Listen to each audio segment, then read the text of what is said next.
Well, Dan, it's like I told you on our last podcast. I said, when you've got people, these institutions are buying 150 million, $50 million and stuff like that at a time, dude, they started all their companies that are worth billions of dollars from nothing. But they know what they're doing. Like, all you got to do is follow those people. Listen, and these are what he's talking about. Yeah. It's based on consumer confidence though, right? Is that not true? Correct. But every day we're getting closer and closer to that. Yeah. And so closer to it than we are further away. Let's put it that way. Okay. So for me, I think that if you're somebody out there that's thinking that they have a chance or should they buy, you're saying, John, go all in, right? Push all your chips in, basically, because this is... No. Only if you're wired that way. Only if you're wired that way. Okay. John's an exception to the... You got to understand, John's a weird guy. How much should somebody invest? Let's say you have a portfolio, John. How much should somebody invest their money into something like cryptocurrency? 10% at least. If you put 10% in, okay, it will overtake the rest of your portfolio. But you don't want, obviously, not putting everything in, yeah. 10% will probably get you 10x this year. This year, absolutely. 2021 is the beginning of the bull run. I call this the crypto Olympics. Every 4 years, Bitcoin and Litecoin goes 10x, and this is the beginning. This is the beginning of 2017, and the market hit its height at the December 2017. This year, we're beginning in 2021, and it's gonna top. I don't even know if it's gonna stop at the top because the world is in dire need of sound money because the Federal Reserve is just printing just out of, you know what? Yeah, the Federal Reserve guy said we have unlimited amount of dollars to print. Every time that they do that too, John. Think about that. Yeah, so I can just print value anytime I want out of nowhere just because I said so. That'll work out. But remember, I was telling you, real monopoly money in real life. And that's the U.S. dollar. Yeah, absolutely. It's literally monopoly money. And remember, Dan, when I was telling you, so Dan's been asking me for the last 3 or 4 months, should I buy Bitcoin? Should I buy every time Bitcoin? Well, it's gone up so much. It's gone up so much. And what do I say every time? I'm like, dude, we are just at the beginning of a bull run. Those of us that have been around for a few years have seen it's in tops and bottom. I'm telling you, we're in a bull run. It's in the infancy stages, like he said. So you haven't missed the boat. Now, my big question is this: will this hit 50,000 by the end of this month?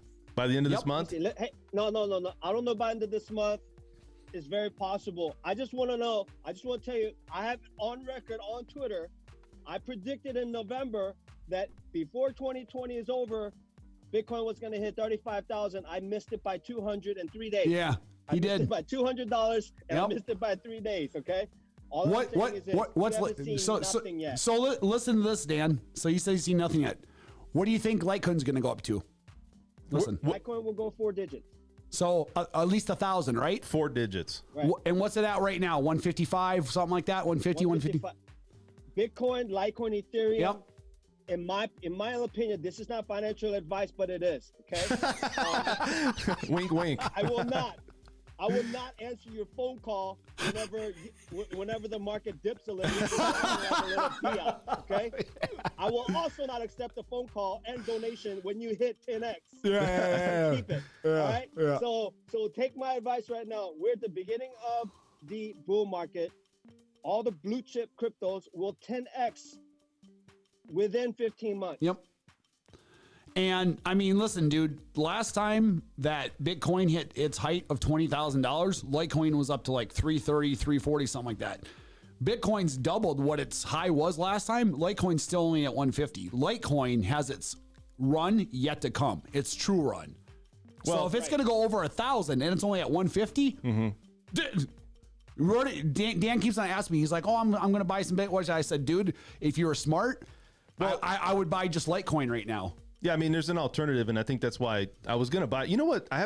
It's weird because back in about 2 years ago, I was on the cusp of pushing a button to buy Bitcoin for I think it was $2,000, and I did not do it, and I'm kicking myself right now because, I mean, as much as it's gone up, I mean, nobody knew it was going to go up that much, but still, it's not a bad investment. So, I don't know. Well, you just got to buy long game, man. I mean, you believe it's like I said. Go ahead. So here's the thing. It's never a good time. Yep. You're only 5% of the people are in crypto in the world right now. There's still 95% that are going to come in with FOMO. fear of missing out, okay? Right now, it's not the time to look at how much price am I going to get in at. It's the most important thing is just getting jump in the damn pool. Yes, that's what I keep telling That's them. all I'm asking. Dude, that's why to him and everyone else, I said, man, if you guys would have just jumped in every damn time you've asked me about this, you'd be freaking Okay, up. so here's my thing. My thing is this: I've always thought, well, it's easy to take away. Like if I have gold and silver, you got a safe at home. You got some types of. But you don't actually store gold, dude. You have a piece of paper that says IOU. No, so I know. you but have listen, a belief system. That's it. If it's hard to change that belief system, if you already have something like that in place, or you're thinking that's how you want it, you got houses, right? Sure. And people have invested in stocks and things like that. Now that's obviously hit and miss too for the stock market, right? So it is, right? I mean, would you say that the stock market's somewhat of a worse investment long term than it is for Bitcoin? Yes. Right? 100% it's a worse investment than Bitcoin. The stock market is propped up by the money that they're printing. That's right. It needs the US dollar in order for it to be sustained. Bitcoin swallows the dollar and spits it out and takes all the nutrients, the value, keeps it for himself, and it spits it out and poops it out because US dollar is not worth anything but the confidence of the United States. And the more they print, people don't know it, they're stealing money and purchasing power from every American every time they print. And what they do with that money is they buy real estate, land, and other stuff that are going to make them even more rich. So the only way, listen, people always tell me this. Do you think there's a box in your bank account with your name on it? Let's say you have $10,000 in your bank account. You think there's a box in a bank where there's a box with your name on it and $10,000 in there just in case you need it sometime? Hell no, it's called fractional reserve lending, okay? Yep, absolutely. All they're showing you on your phone are digital numbers that makes you either excited or pissed off. There's no real money that is in a little box under your name. So either you believe the bank's numbers that they're showing you, or you believe Bitcoin that nobody can censor, nobody can take away, that you have the private keys and you own and nobody else does. I say, don't have a bank account, be your own bank. Yeah. Because owning Bitcoin is like being a Swiss bank. That's what it is essentially owning your own money. Yeah, and obviously if you're printing money like that, what it's doing is devaluing the money that we currently have, because it's putting more in circulation. We're not on the gold standard anymore. Right. We took ourselves off that because guess what? Hey, if we don't have to follow the gold standard, then we could just make up our own rules and print as much money as we want, have no accountability. Yeah. And you know what? As long as the belief of America as an idea still is what it is, we're all good. Well, it's the petrodollar, right? But it starts falling, and we start falling as years go by. I'm telling you, man, it doesn't mean nearly as much as it used to or going to. So in 1971, Nixon took the dollar off the gold backing. And 1971, US dollar became fiat. Fiat means government says it has value. And then it became the petrodollar because the whole world had to buy oil with US dollars, right? But as soon as it decoupled with gold, it literally became a license to print however and how much they ever wanted. Like 12 people in a room decide how much money they're going to print. If we were still on the gold standard, we wouldn't be able to print like we are. Yeah, absolutely. He's absolutely correct. Yeah. You know? Yeah. You either trust 12 weird, wealthy, perverted people in making your decision, or you trust math and code like the MIT students. Yeah. Go ahead. You make the move. You think this is something, though, that the older generation is going to have a hard time to buy into? Do you think? I mean, we're not talking people in their 30s and 40s. We're saying maybe just older, a little bit older, you know? The concept of it is hard for a lot of people to undertake even right now that are young, who aren't familiar with it.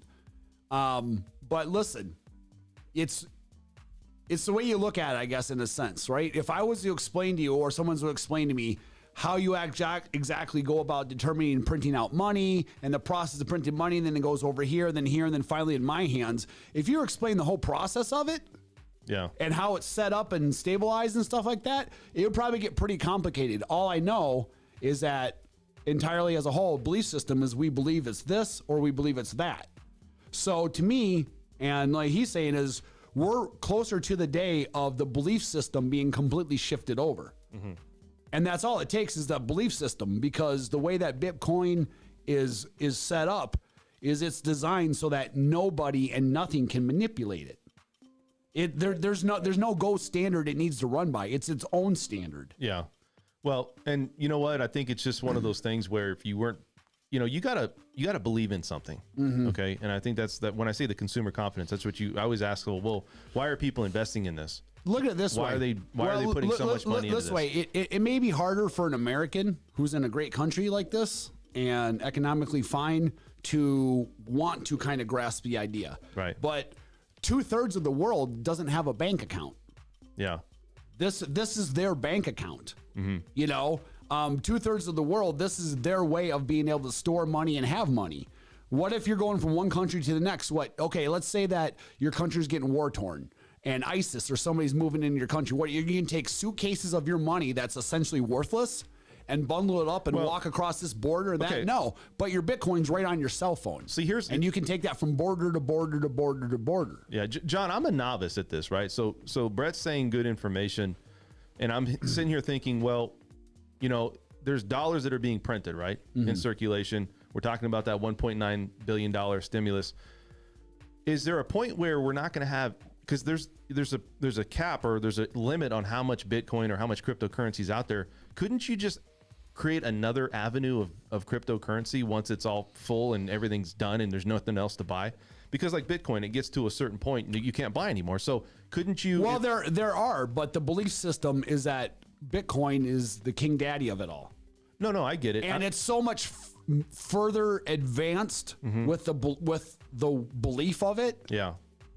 Because at the end of the day, yeah, Bitcoin makes sense mathematically and all that stuff, but it still takes and took people to start believing in it. Yeah.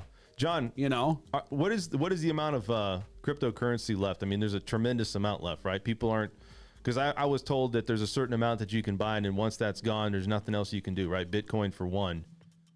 So Bitcoin has 21 million total supply ever, and 18.5 million has been mined already. But each Bitcoin is divisible by 100 million. Okay. So there's more than enough. So in the future, we call it a whole coiner, okay? Like right now, some people can have one Bitcoin, but in the future, people are gonna have 1,000 Satoshis, like fraction of Bitcoin, and they're gonna be so excited to have fractions of Bitcoin. But people who got in early are gonna be able to say they own 100 Bitcoin, 50 Bitcoin, 10 Bitcoin, 1 Bitcoin. But it's divisible by 100 million, so the quantity is not really a problem. And whenever the volatility kind of settles down, people are going to start using it as a form of payment as well. So it's going to start circulating around the globe. And Litecoin is 84 million. It's 4 times the supply of Bitcoin, right? So my suggestion is I never tell people just to buy Litecoin. I say if you have $1,000, put 500 in Bitcoin, put 250 in Litecoin, 250 in Ethereum. Yep. And you hold it for 1 year, and then you invite me back, and you get on your damn knees and praise the Asian man as the greatest guest you've ever had on your damn podcast. Dude, you know when you're coming to Vegas next we're going out, bro. We're doing it up Vegas style. As soon as things come back to normal, we take these diapers off our faces, man. You're coming back to yeah, that's right, dude. That's right, dude. We're going out, and then we're gonna do it upright, man. And this man's gonna be the center of all things, and we're all gonna be spending money because of this dude, and we're gonna have a good time, and we're gonna do Vegas things. John, where do you currently live, John? Guys, check it out. I don't have a home. I'm homeless. I'm in Texas at the moment. I told you that, dude. Yeah. Yeah. So there's this Twitter page. It's called the stimulus check. The stimulus check, which was $1,200, it always tweets how much it is worth today if you would have bought Bitcoin with that $1,200. No kidding. What's it called? The stimulus check? Ridiculous. It's just getting ridiculous now how much that $1,200 Dude. is worth, okay? So all I'm saying is, guys, listen, audience, all you white people with big old eyes, I respect it. I respect your hustle. Okay? I get it. You see more than I do. I see half the world and I can't drive. It's not an Asian thing. You can't drive either. So next time you honk at an Asian person, you need to check yourself. John, I never thought that of you, man. Try to drive. Okay, so suggestion, guys. All right, don't worry about what anyone says. Get $500,000. It doesn't matter what. Yep. Just buy it. Just buy it and freaking hold it for a Yeah. year. Okay. But during that year, since you hold some, you're gonna start researching, and that is the one thing that I want everyone to do their own research. But if you don't own it, ain't nobody got time for that. Yep. So as long as you own $500 or $1,000 worth of it, you're gonna see the price movement go crazy. Then it's gonna trigger fascination, and then you're gonna start doing your own research, and then you're gonna become a crypto maniac like me, and being on a podcast and telling all the other white people to start. Yeah. No, he's exactly right, man. White men. Yep.